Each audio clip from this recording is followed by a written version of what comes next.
Hello engineers, good morning. જે topic આપણે last time ચર્ચા કરી હતી એ જ ટોપિકથી ફરીથી આગળ જવા માંગીએ છીએ. કારણ કે મેં તમને કીધું હતું કે ભાઈ રેખાનો ઢાળ એ બહુ જ પાયાની વસ્તુ છે આ ચેપ્ટરની. એ વાત બિલકુલ ભૂલતા નહીં. એટલે જે વાત આપણે આગળ કરી હતી ત્યાંથી જ આપણી ગાડી ફરીથી ચાલુ કરીએ છીએ. બહુ શાંતિથી જવા માંગીએ છીએ આ ચેપ્ટરમાં. અને ટોપિક કોઈ બી ઇગ્નોર ના કરતા, કારણ કે કો રિલેટેડ ટોપિક છે. આ બધા આગળ જતા એટલા જ કામમાં આવવાના છે. સૌથી પહેલા એ ચોપડીમાં આ ટોપિકનું નામ એવું આપ્યું છે કે જો રેખા ઉપરના બે બિંદુ આપેલા હોય તો રેખાનો ઢાળ. પણ આપણે એને રેખાનો ઢાળ જ કહીશું, એ બહુ ફેર પડતો નથી. જો a x1 y1 તથા b x2 y2 માંથી પસાર થતી રેખા શિરોલંબ ન હોય, રેખા શિરોલંબ નથી, આ શરત છે, ધ્યાન રાખજો. કેમ એ આગળ ચર્ચા કરેલી છે ને ફરીથી બી કરીશું. રેખા શિરોલંબ ન હોય, શિરોલંબ ન હોય એટલે તેની પરના બિંદુઓના એક્સિયમ સમાન નથી, એટલે કે x1 is not equal to x2. તો રેખાનો ઢાળ એટલે તેની પરના બે બિંદુઓ માટે વાય્યામનો તફાવત છેદમાં તે જ ક્રમમાં એક્સિયમનો તફાવત. એટલે કે y2 y1, તો પછી કમ્પલસરી તમારે છેદમાં x2 x1 જ કરવું પડે. અને જો તમે y1 y2 લખો છો તો x1 x2 લખો. મતલબ ક્રમ જરૂરી છે, ક્રમને મહત્વ છે. સૂત્ર આપણે આવી રીતે યાદ રાખીશું કે વાય્યમનો તફાવત છેદમાં તે જ ક્રમમાં એક્સિયમનો તફાવત. x1 અને x2 સમાન નથી એટલે x2 x1 નું મૂલ્ય શૂન્ય થવાનું નથી, છેદ 0 નહીં થાય, તો પદ અવ્યાખ્યાયિત નથી, એટલે કે ઢાળ અવ્યાખ્યાયિત નહીં થાય. એની ઉપરથી આપણે બે મુદ્દા આવા પણ આપ્યા હતા કે જો રેખા સમક્ષિતિજ હોય તો y1 અને y2 સમાન થાય, y1 અને y2 સમાન થાય તો અંશનું મૂલ્ય શૂન્ય થાય, અંશનું મૂલ્ય શૂન્ય થાય તો ઢાળ શૂન્ય થાય. જો રેખા સમક્ષિતિજ, જો રેખા સમક્ષિતિજ તો ઢાળ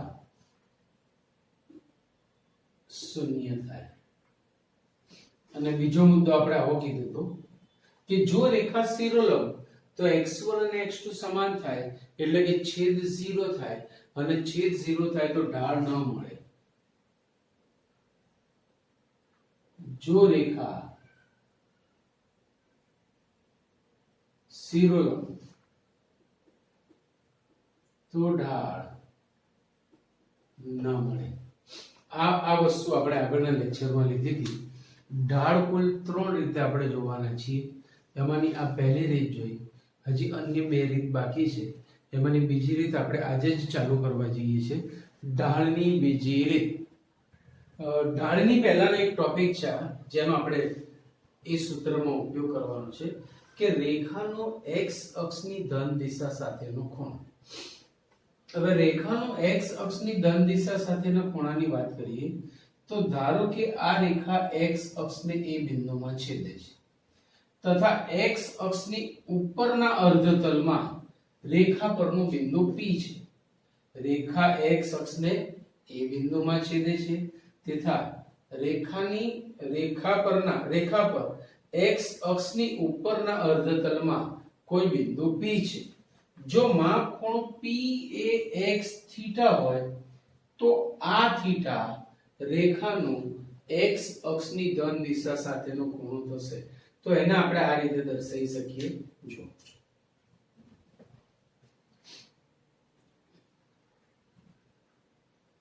ધારો કે રેખા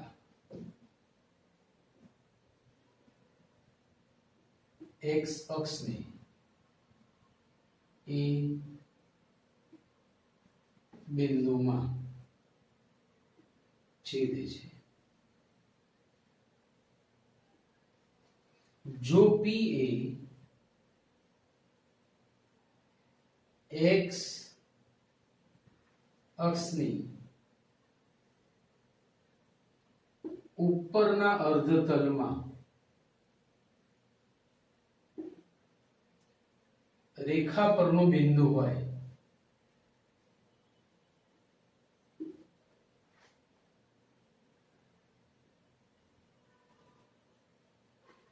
જો P એ x અક્ષની ઉપરના અર્ધતલમાં રેખા પરનું બિંદુ હોય અને માં ખૂણો PAX equal to theta, માં ખૂણો PAX equal to theta, તો થીટા ને રેખાનો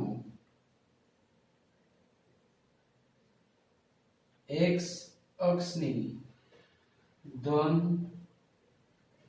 દિશા સાથેનો ખૂણો કહે છે.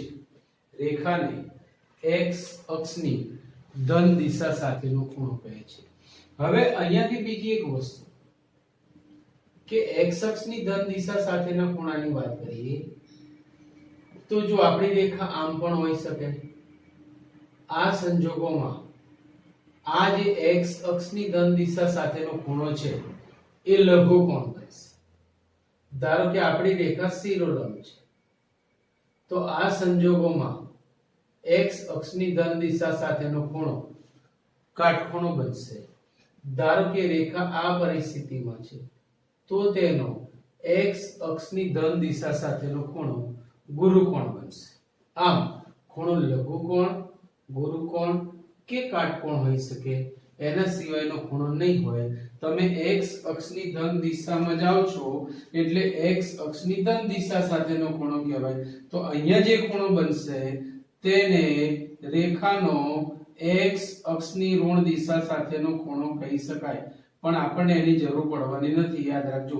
પણ કદાચ કોઈ દાખલામાં તમને એવું આપ્યું હોય કે રેખાનો x અક્ષની ઋણ દિશા સાથેનો ખૂણો આ છે તો એના આધારે તમે ધન દિશા સાથેનો ખૂણો લઈ શકો, કારણ કે બંને ખૂણાઓ પૂરક થશે, બંનેનો સરવાળો 180 થશે તો એક પરથી દૂસરો મેળવી શકાય. એ વસ્તુ પણ બરાબર ભેજામાં રાખજો.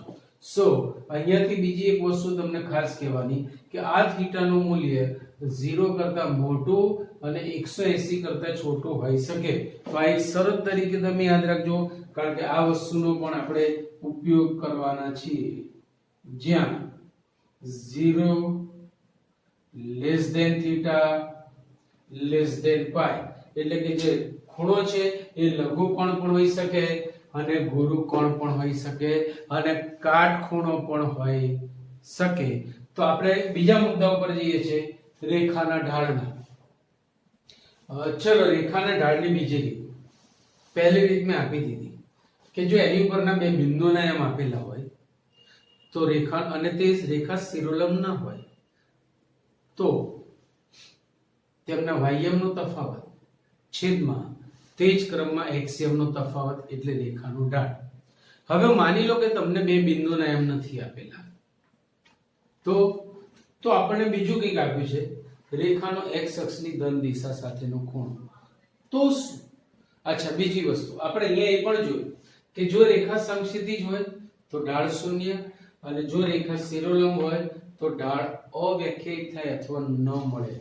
તો અહીંયાથી બીજી વસ્તુ કે જો રેખાનો x અક્ષની ધન દિશા સાથેનો ખૂણો થીટા હોય ને અને થીટા જો π/2 થશે ને તો રેખા શિરોલંબ થશે, અને જો રેખા શિરોલંબ થશે તો પાછો ઢાળ નહીં મળે. તો બીજી રીતે આપણે એમ કહી શકીએ, જો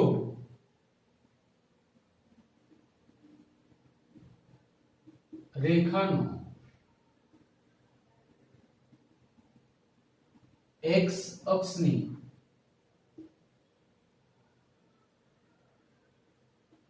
ધન દિશા સાથેનો ખૂણો થીટા હોય તથા theta is not equal to π/2. આનો મતલબ આપણી રેખા શિરોલંબ નથી, theta is not equal to π/2, તો રેખાનો ઢાળ m is equal to tan theta થાય. રેખાનો ઢાળ m is equal to tan theta થાય. આની સાબિતી આપવી હોય તો પણ આપી શકાય.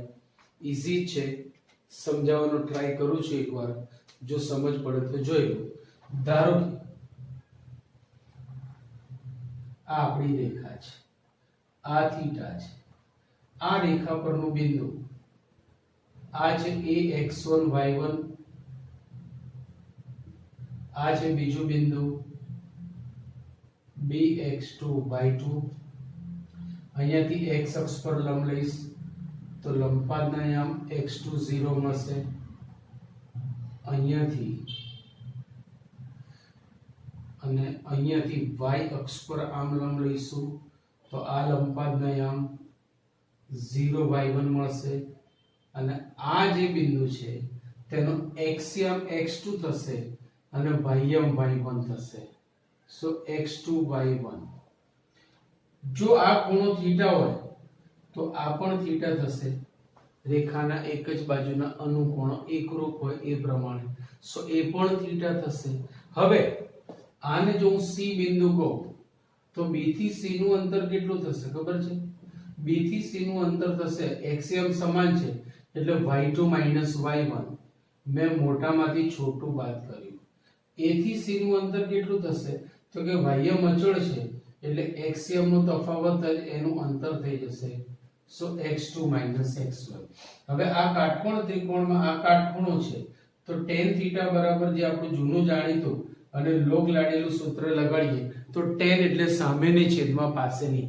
tan ની ખૂણાની સામેની બાજુ થશે BC અપોન અહીંયા પાસેની બાજુ થશે CA અથવા AC. પણ BC નું નામ છે y2 y1 અને AC છે x2 x1. હવે અહીંયા તમે જોઈ શકો છો કે વાયમ નો તફાવત છેદમાં તે જ ક્રમમાં એક્સિયમ નો તફાવત, એનું બીજું નામ તો છે ઢાળ. જો આ ઢાળ છે તો આ શું છે? ઢાળ જ છે. પણ ક્યારે? જ્યારે થીટા એ રેખાનો x અક્ષની ધન દિશા સાથેનો ખૂણો હોય. તો આ રીતે તમે લઈ શકો છો. આ રીતે પણ તમે લઈ શકો છો કે જો રેખાનો x અક્ષની ધન દિશા સાથેનો ખૂણો થીટા હોય તો અને theta is not equal to π/2. કારણ શું? જો થીટા π/2 થાય તો tan π/2 એ અવ્યાખ્યાયિત છે એટલે ઢાળ અવ્યાખ્યાયિત. આ બીજી રીત થઈ. પહેલી રીત અહીંયા જોઈ કે છેદ 0 થાય આથી ઢાળ ન મળે. બીજી રીત અહીંયા જોઈએ તો tan π/2 પણ વ્યાખ્યાયિત નથી, આથી ઢાળ ના મળે. બરાબર છે? હવે અહીંથી આપણે બીજી અમુક વસ્તુ તારવી શકીએ છીએ. જેમ કે પહેલો મુદ્દો, જો રેખા સમક્ષિતિજ હોય, આ રેખા આપણી સમક્ષિતિજ થઈ જાય તો તેનો x અક્ષની ધન દિશા સાથેનો ખૂણો 0 થાય. જો રેખા સમક્ષિતિજ તો થીટા ઇક્વલ ટુ 0 માટે ઢાળ m equal to tan 0 equal to 0. ઢાળ પણ શૂન્ય થાય, જે અહીંયાથી પણ ફલિત થાય છે. બીજો મુદ્દો, જો રેખા શિરોલંબ તો થીટા ઇઝ ઇક્વલ ટુ π/2 માટે ઢાળ m બરાબર tan π/2 is equal to either infinitive or અવ્યાખ્યાયિત. આનું અર્થઘટન પણ એ થાય છે. અલગ અલગ રીતે વસ્તુની એ જાય છે. ત્રીજો મુદ્દો અગત્યનો, જો હવે રેખા સમક્ષિતિજય નથી અને શિરોલંબે નથી. સમક્ષિતિજની ચર્ચા થઈ ગઈ, શિરોલંબની ચર્ચા થઈ ગઈ. હવે ધારો કે આમ છે અથવા આમ છે તો આ પરિસ્થિતિની વાત કરું છું. આ પરિસ્થિતિમાં થીટા લઘુ કોણ થશે?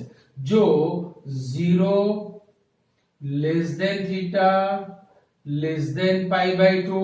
આ પરિસ્થિતિમાં જો થીટા π/2 થી નાનો થાય તો tan થીટા નું મૂલ્ય ધન મળે.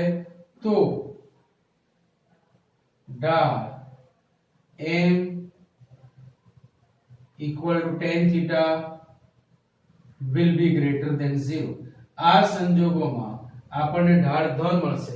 એટલે જ્યારે જ્યારે રેખાનો x અક્ષની ધન દિશા સાથેનો ખૂણો લઘુકોણ હશે ઢાળ ધન મળશે, અને ગુરુકોણ હશે તો હવે એમને આપણને ખબર પડી જાય એ વસ્તુ છે, જો π/2 less than theta less than pi તો ઢાળ n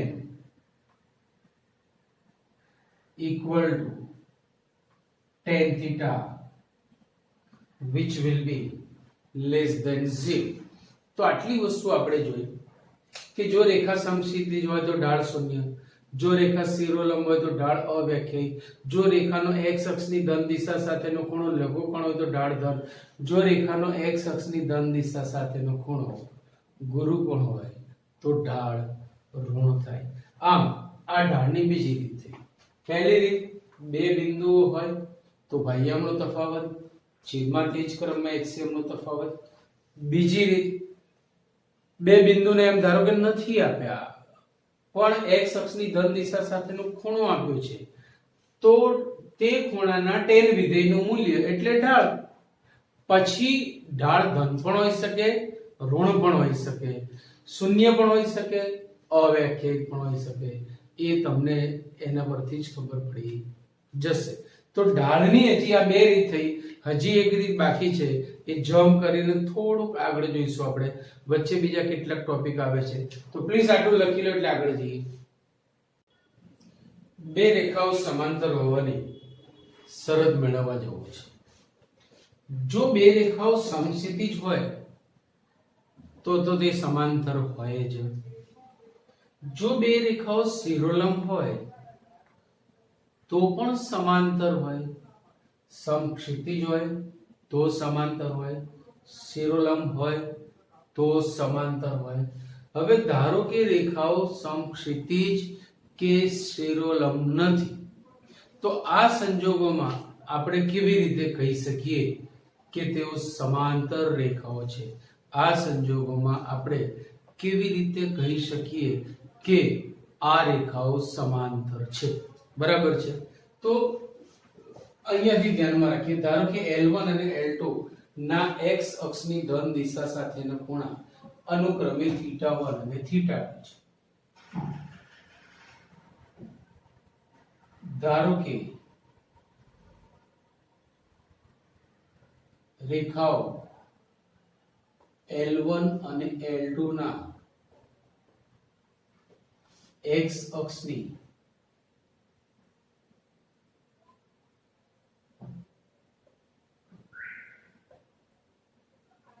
ધન દિશા સાથેના ખૂણાઓ અનુક્રમે θ1 અને θ2 છે તથા L1 સમાંતર L2 છે. L1 અને L2 સમાંતર રેખાઓ છે. તો આ સંજોગોમાં આપણે આમ કહી શકીએ કે L1 સમાંતર L2 double implies θ1 equal to θ2. θ1 બરાબર θ2 થશે. કેમ? તો કે x અક્ષ એ છેદિકા બનશે બે સમાંતર રેખાઓની, અને છેદિકાથી બનતા અનુકોણો એકરૂપ હોય તો θ1 અને θ2 સમાંતર થશે. ડબલ ઇમ્પ્લાઇઝ બંને બાજુએ tan વિધેય લેતા tan θ1 is equal to tan θ2.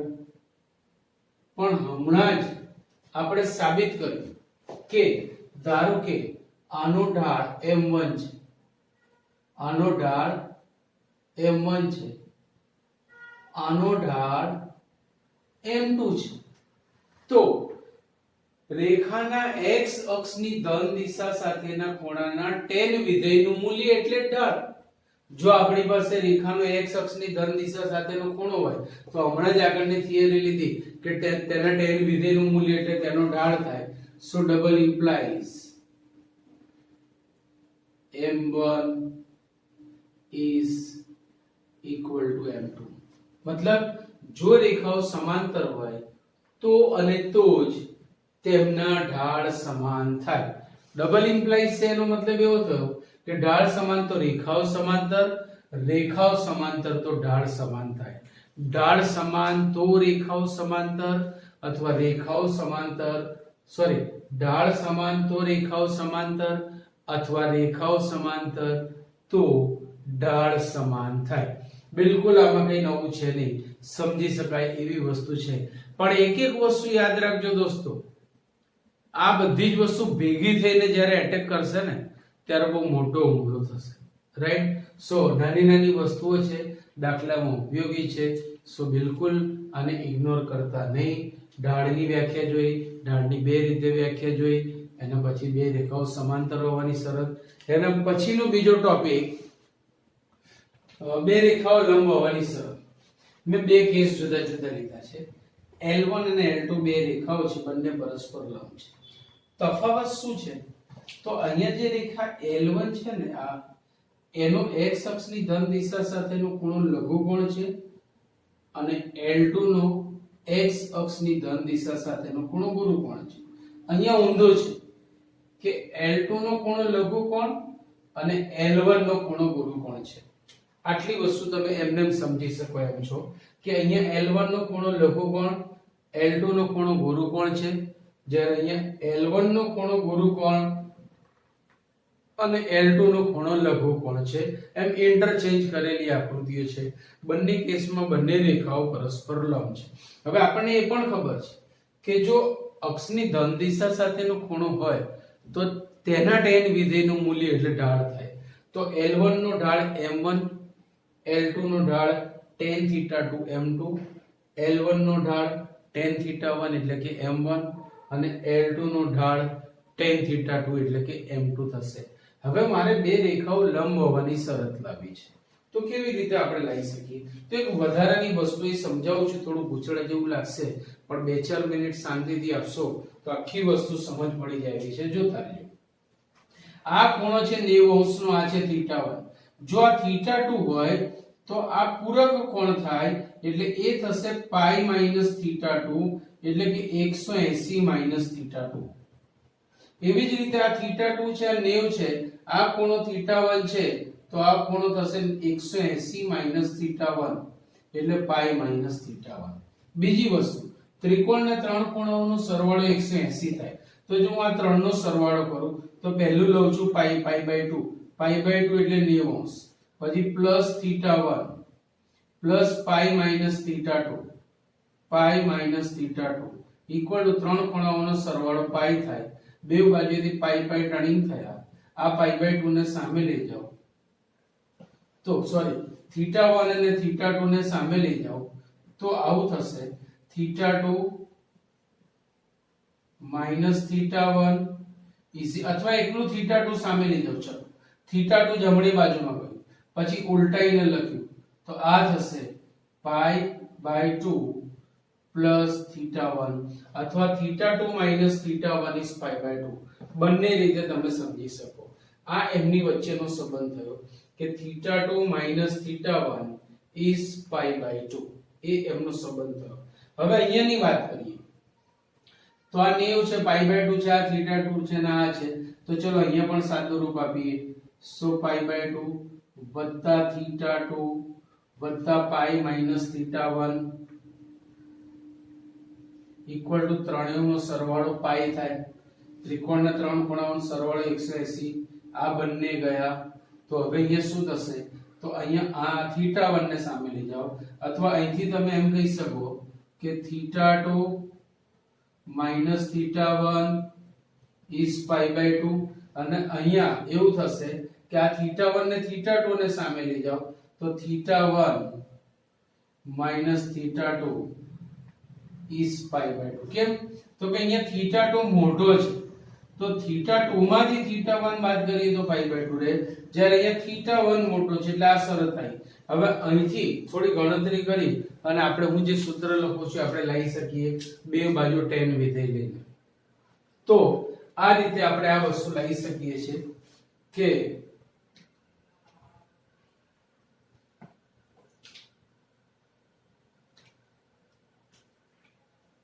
જો બે રેખાઓ પરસ્પર લંબ હોય તો આની પરથી L1 is perpendicular to L2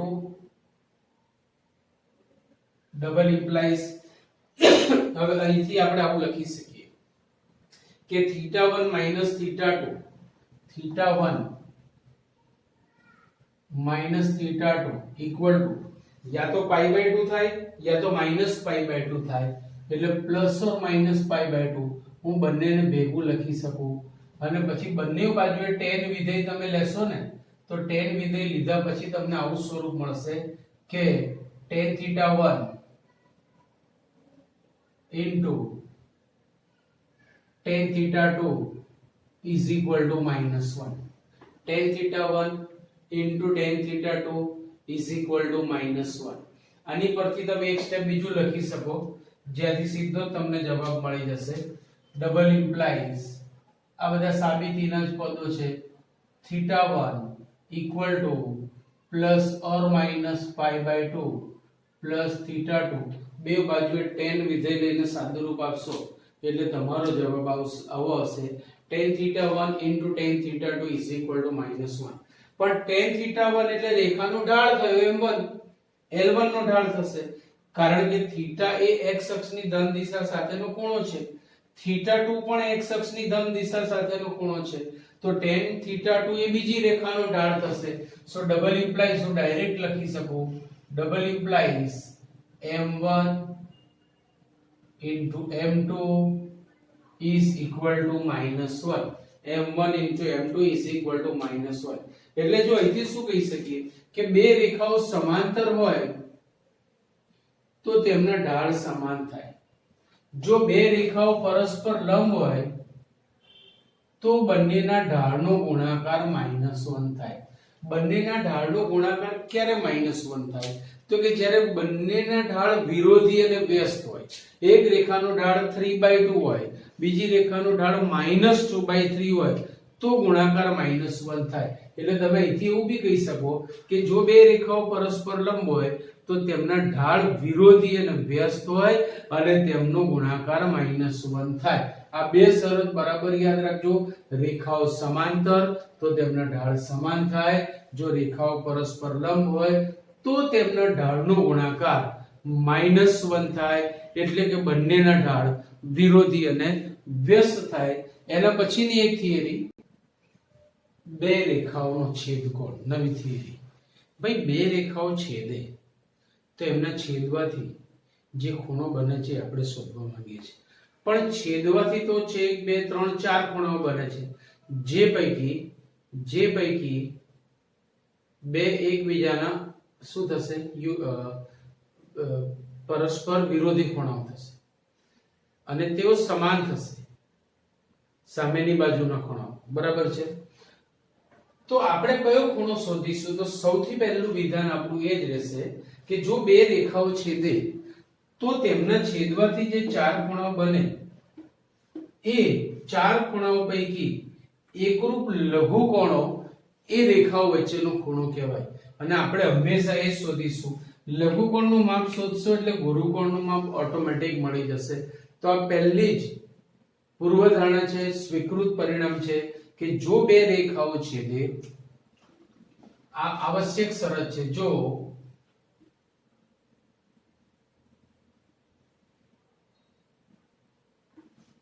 બે રેખાઓ છેદે તો તેમના છેદવાથી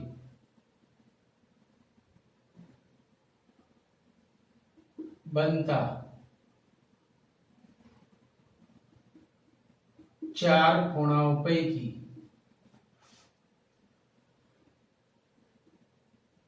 એકરૂપ લઘુકોણને રેખાઓ વચ્ચેનો ખૂણો કહે છે. જો બે રેખાઓ છેદે તો તેમના છેદવાથી જે ચાર ખૂણાઓ બનશે એ પૈકી જે લઘુકોણ છે તેને જ આપણે રેખાઓ વચ્ચેનો ખૂણો કહીશું. અને ગણિતશાસ્ત્રીએ જે સૂત્ર આપણને લાઈન આપ્યું છે એ સૂત્રથી પણ આપણને લઘુકોણ જ મળશે, બીજું કાંઈ મળવાનું નથી.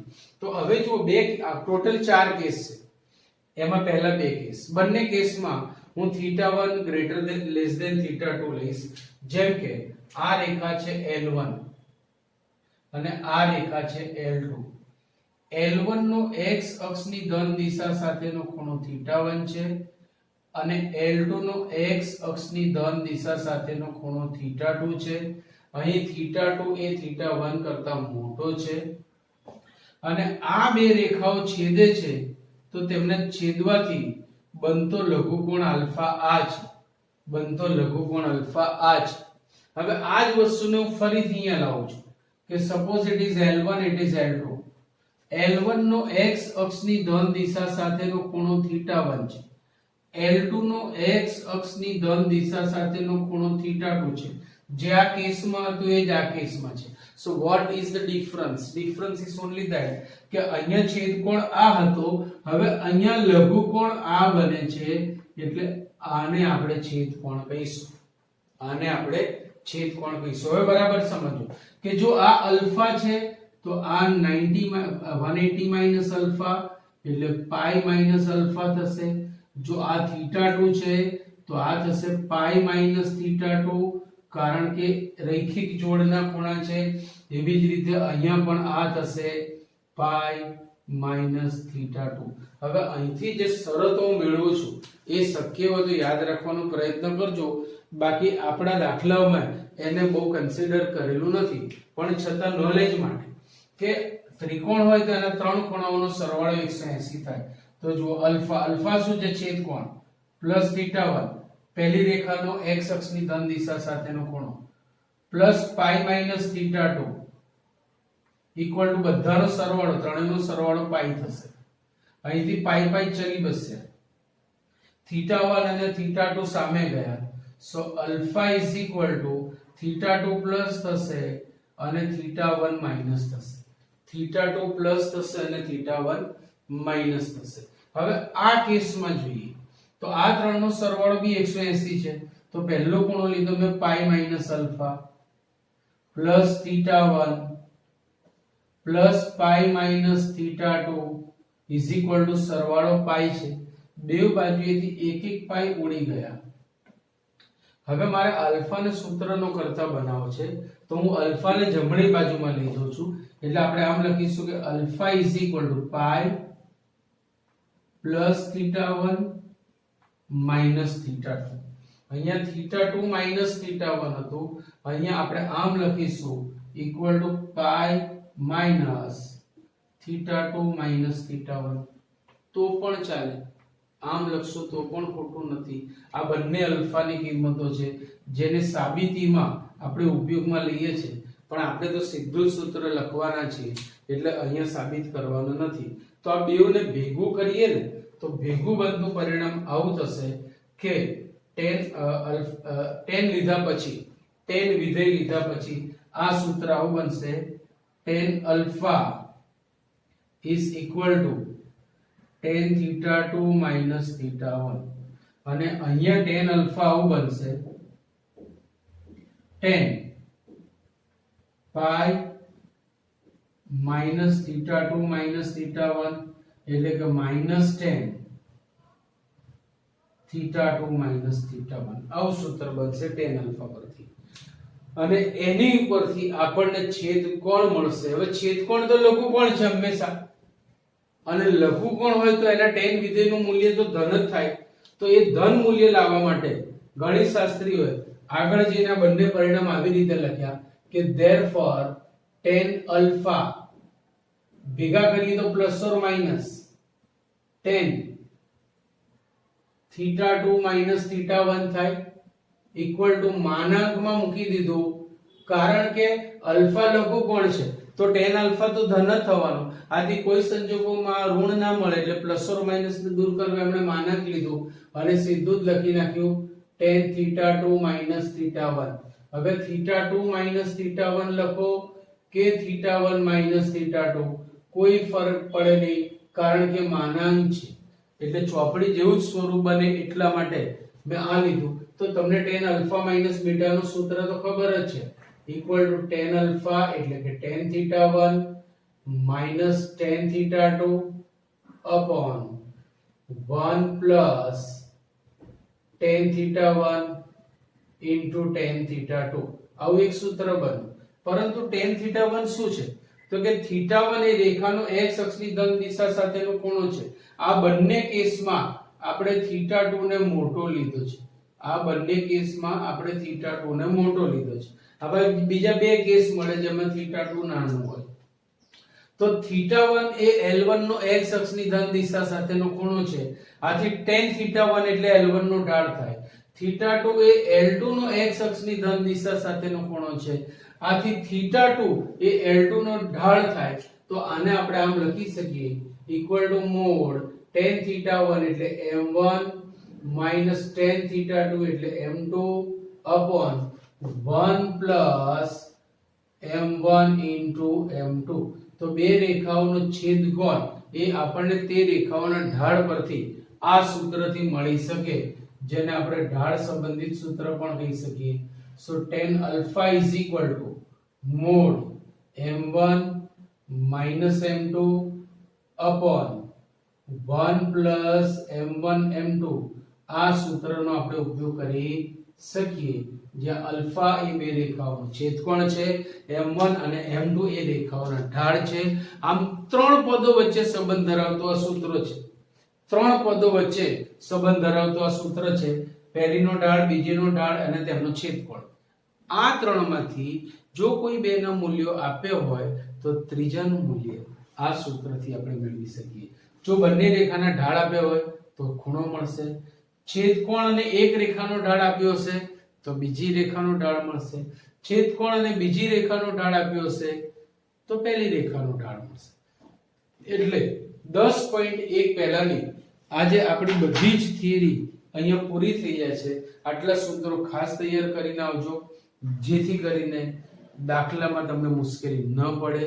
જેટલી પણ થિયરી આપણે આગળ જોઈ છે, વિભાજનનો ગુણોત્તર, અંતર સૂત્ર, કઈ તરફથી વિભાજન છે તે, રેખાના ઢાળની બે રીત, સમાંતર હોવાની શરત, આગળ જોઈએ લંબ હોવાની શરત અને બે રેખાઓનો છેદકોણ. આટલી થિયરીઓ આપણે ઉપયોગમાં લેવાના છે સ્વાધ્યાય 10.1 માં. સો આટલું ખાસ રિવિઝન કરીને આવજો. ત્યાં સુધી bye bye, C you, Tata.